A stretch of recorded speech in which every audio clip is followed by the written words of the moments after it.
Assalamualaikum warahmatullahi wabarakatuh. Salam sejahtera, salam sehat untuk kita semua. Apa kabar teman-teman? Semoga dalam keadaan baik-baik saja. Tetap semangat untuk menjalani aktivitas di akhir pekan ini.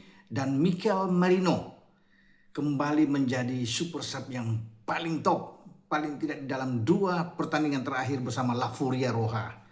Dia menjadi pembeda setelah masuk ke lapangan dan menentukan langkah bagi tim Matador Spanyol untuk maju ke babak semifinal. Karena sebelumnya melawan Portugal, pasti teman-teman tahu bagaimana Mikel Merino masuk lapangan di menit 84 menggantikan Dani De Olmo, dan dia memanfaatkan umpan dari Ferran Torres di menit 90 plus 1 dan memulangkan Cristiano Ronaldo dan kawan-kawan, di mana Spanyol melaju ke babak 8 besar dengan gol sematawayang dari pemain Arsenal ini, dan dia kembali dimainkan oleh pelatih Spanyol ya, De La Fuentes di saat-saat yang krusial ketika pertandingan bagi Belgia ini yang lawan Spanyol di babak 8 besar, ingin menyeret Spanyol itu masuk atau terlibat dalam pertandingan perpanjangan 2 kali 15 menit dan bahkan mungkin bisa adu penalti.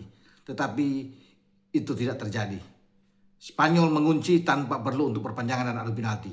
Jawabannya ada di Mikel Merino. Dia masuk menggantikan Mikel Oyarzabal ya di menit 85, dan hanya 3 menit menunggu dia mencetak gol, memanfaatkan umpan tembakan keras yang dilancarkan oleh pemain belakang dari Barcelona, Cubarsí, pemain muda ini melihat ada celah, melepaskan tembakan kuat dengan kaki kanannya dan bola lepas dari jangkauan atau tangkapan penjaga gawang yang baru masuk menggantikan Thibaut Courtois. Lamens, kalau mungkin Thibaut Courtois ada, bisa lain, bola mungkin bisa lengket, tetapi Lamens gagal untuk bisa menahan bola tersebut, dan di sana ada Mikel Merino masuk pada momen yang tepat, menyambar bola liar atau bola muntah ini menjadikan gol.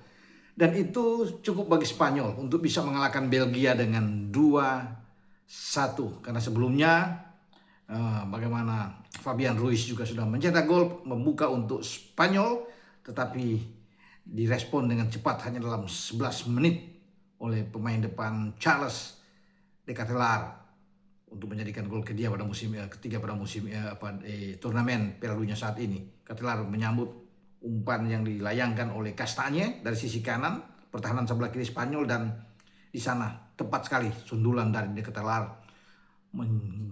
merobek gawang dari Spanyol untuk pertama kali setelah Unai Simon bermain 5 kali dengan Spanyol 609 menit tanpa kebobolan, teman-teman. Itu menjadi rekor tersendiri setelah Walter Senga melakukannya pada Piala Dunia 1990 di saat Italia menjadi tuan rumah, dan dia baru bobol di semifinal menghadapi Argentina dengan gol dari Claudio Caniggia waktu itu. Dan sekarang terulang lagi ketika Unai Simon tampil bagus di 5 pertandingan sebelum masuk ke semifinal, dan dia mencatat rekor tidak kebobolan bagi Spanyol, satu-satunya tim yang tidak kebobolan sampai 8 besar sebelum gawang Unai Simon jebol dari tandukan Charles de Ketelaere ini.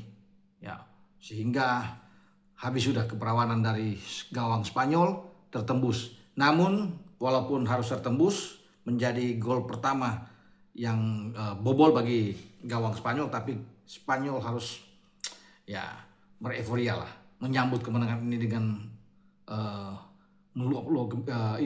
meriah sekali lah kalau bisa dikatakan. Ya wajar karena mereka sekarang menginjak di babak semifinal. Mereka menantang Prancis yang lebih dulu kemarin sudah membooking 1 tiket ke semifinal setelah mengalahkan Maroko dengan 2 gol ya yang luar biasa dari Mbappe dan Ousmane Dembele, menamatkan perlawanan dari wakil Afrika sehingga 2 wakil Eropa bertemu di babak semifinal. Prancis, Spanyol. Wah, jadi sekarang Argentina seakan dikepung nih dengan hadirnya Prancis, Spanyol, dan kemungkinan Argentina kan akan menghadapi dengan Swiss pada hari Minggu nanti di babak 8 besar.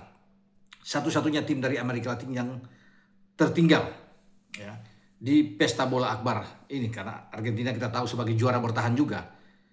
Saya pikir mereka bisa melewati Swiss, tetapi mereka akan menunggu pertandingan pemenang antara Norway melawan England dalam pertandingan 8 besar lainnya, dan ini juga 2 wakil dari Eropa. Jadi ketika masuk setelah Prancis menang itu ada 6 wakil Eropa yang lolos.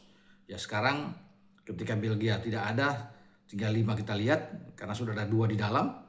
Tinggal kita tunggu lagi antara England dan Norway siapa yang akan lolos. Kemudian dengan kalau Swiss mampu membuat kejutan mengalahkan Argentina, maka ini akan ada Eropa 4-4 yang ada di babak semifinal. Argentina harus bisa berjuang untuk bisa menyelamatkan nama besar dari Amerika Latin. Karena sekarang dalam 22 edisi tertinggal dengan 12-10. 12 untuk Eropa, 10 untuk Amerika Latin. Jika Argentina mampu mempertahankan back to back, maka ini akan menjadi mengecil dengan posisi 12-11 masih untuk Eropa. Tapi kalau Argentina gagal mulai dari Swiss, maka Eropa akan menjauh dengan selisih jadi 13-10 ya dalam 23 edisi, karena ini edisi ke-23 untuk World Cup ketika Amerika, Meksiko dan Kanada sebagai tuan rumah bersama. Jadi selamat, saya pikir untuk La Furia Roja sudah mengamankan 1 tiket menuju babak semifinal. Dan kalau melihat dari segala aspek statistik berlangsungnya pertandingan, termasuk dari ball position, memang La Furia Roja atau Spanyol ini pantas untuk bisa melaju ke babak semifinal. 68% berbanding 32%, terlalu jauh untuk ball position, penguasaan bola. Ya, tapi Belgia sudah memberikan perlawanan sengit tentunya dengan mencetak 1 gol, dan mereka sangat rapat untuk bisa mempersulit pergerakan pemain-pemain Spanyol, termasuk Lamine Yamal yang berada di sisi kanan banyak merepotkan, tapi Lamine Yamal tidak bisa memberikan assist ataupun gol dalam pertandingan ini. Dia sudah membuat baru 1 gol sejauh ini, tetapi memang Spanyol itu dihuni oleh pemain-pemain bertalenta luar biasa. Gelandang-gelandang mereka dipimpin oleh sang kapten Rodri. Ya dari awal ketika ada Fabian Ruiz di sana, ada Dani De Olmo, kemudian ada berganti dengan Pedri masuk, luar biasa. Ada Gavi dan pemain-pemain yang top, sampai Nico Williams juga ikut dimainkan dalam pertandingan ini untuk bisa mengubah keadaan yang